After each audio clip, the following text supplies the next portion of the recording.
ายดีพี่น้องกองปลายสวัสดีครับเห็นแหลกก็ตื่นตาตื่นใจเนาะนี่คือวันที่1 กุมภาพันธ์ 2569เลือกตั้งล่วงหน้าเนาะเขตบางกะปิเนาะคนไทยก็มาเพิ่นบ่เคยนอนรับทับซิดมาใส่เสียงเนาะมักไผชอบพักไหนคนก็กล้าเอาอุ้ยคนเยอะครับพี่น้องครับผมนี่มันพี่น้องเห็นนี่เนาะบรรยากาศมาถ่ายทำในเมืองนั้นเนาะคนหลายดีพี่น้องบรรยากาศเลือกตั้งใหม่เนาะเลือกตั้งรอบ2รอบอันนั้นน่าจะเป็นวันที่เท่าไรพี่น้องไม่หูบ่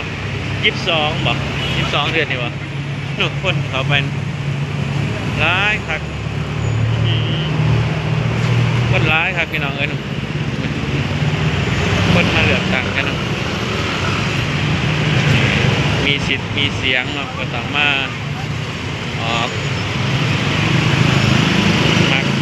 พักได้ออกได้ก็กล้าเอานี่คือประชาธิปไตยเนาะนั่นที่พี่น้องเห็นนี่แหละคือเขาจะมาถ่ายที่ให้น้องในเมืองในช่วงนี้เนาะว่าบรรยากาศคนหลายๆแบบนี้มันจะอยู่ข้างในเนาะใครเสร็จแล้วก็กลับเนาะใครยังไม่เสร็จก็เข้าไปตามแบบนั้นแหละเด้อ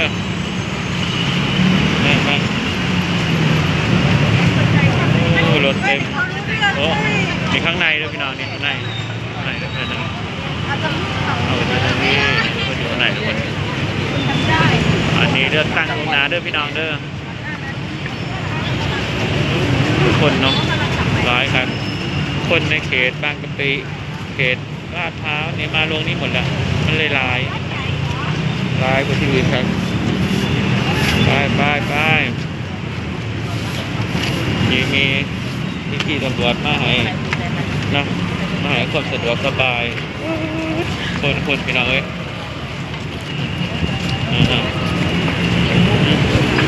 กำลังเขาไปลังมากนี่แหละพี่น้องต่อไปมาประตูกันนั่งรถไฟฟ้านี่มานี่นั่งรถไฟฟ้านี่มาจากลาดพร้าวมาจากบางกะปิหน้าวามินแค่นี้แหละ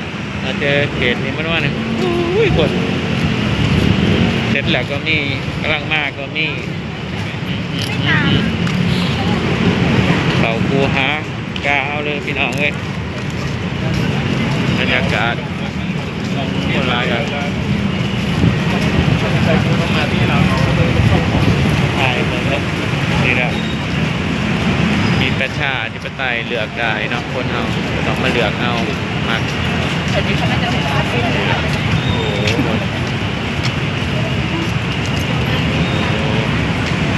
ร้ายครับพี่น้องมาไทยที่ให้น้องมึงนี่แหละประเทศไทยเพิ่นเลือกตั้งปฏิประมาณนี่แหละพี่น้องล่วงหน้าเปิดมาใส่ชิดใส่เสียงกันเต็มที่เลยเนาะมีชิดมีเสียงก็ต้องใส่ตัวคนเนาะ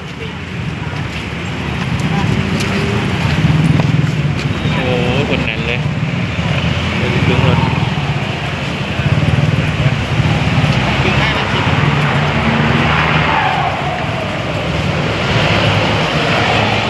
วันนี้อาจจะรู้ได้นะว่าคะแนนใครได้นำได้แน่นะอาจจะ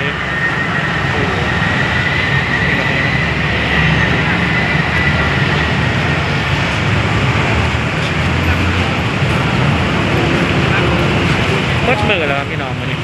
คนหลังไรกันประมาณ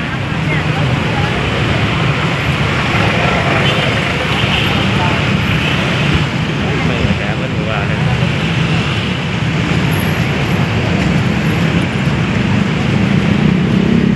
โอ้ยคน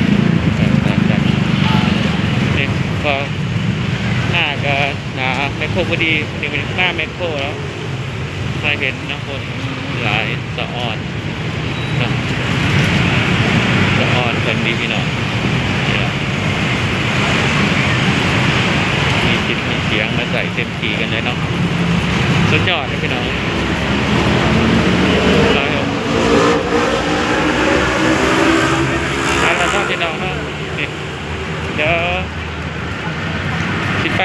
กำลังซื้อของซื้อกระเป๋าไปเมียที่เราล่ะ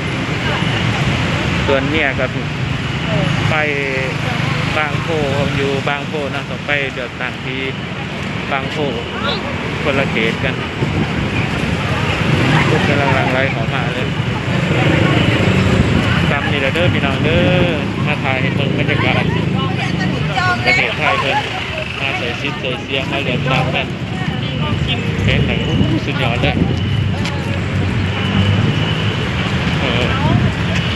พี่น้องสวัสดีเด้อสบายดี